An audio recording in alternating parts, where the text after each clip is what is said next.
name is Advay Agarwal and today I will tell you about an organ. In the previous video, we had learned about AND gate, that is series circuit. And today we will learn about OR gate, which is the parallel circuit. Okay, so I'll explain. So I've used a laptop too, in the previous video, to show you.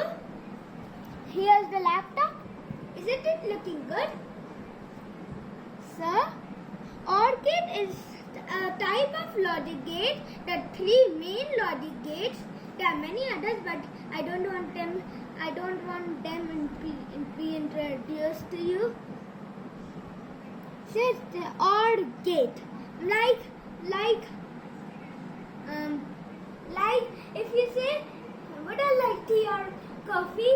But OR here is something else. It's a gate, logic gate. Okay, so now I built this circuit. Yeah. So this is the symbol of a OR gate.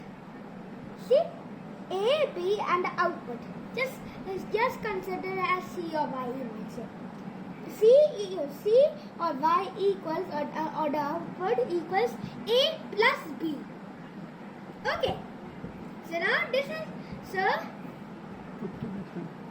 now I'll tell you after I'm showing you this. I will show you the circuit before I'll tell you the truth table.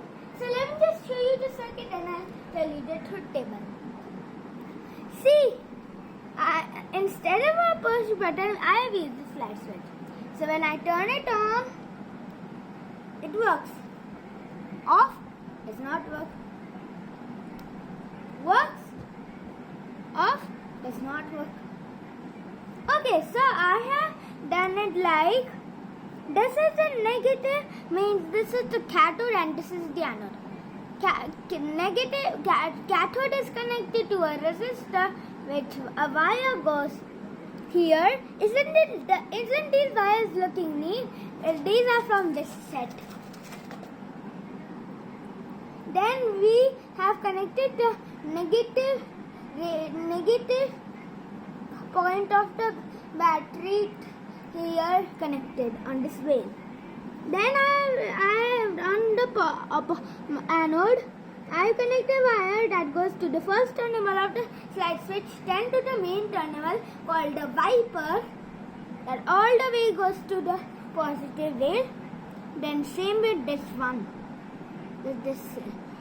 Here it goes a LED wire here to the first terminal, then to the wiper, and then to the positive rail. Then this positive rail goes to the battery. Means like the positive point goes here on the positive rail. Okay. Now I'll tell you the truth table and the states where the truth table is there. Okay. So this is the truth table. Input and output. If input A and B are 0, so output will be 0. Like when I switched it off, 0, output is 0. So when it is like 0, 1, 1, A is 0, B is 1, and output is 1. So like I switch B on and it's working. Now if A is 1, then B is 0, so the output will also be 1. Like, I switch it up, it works. Then we got, if input A is 1 and input B is also 1, so output will also be 1. Like, on. So output is also on. Okay. So I hope you like this video. Please help my video become more popular by liking and sharing it with your friends and family. And if you want to see more of my videos, all you have to do is click on that red button with a subscribe word written on it. So until the next video,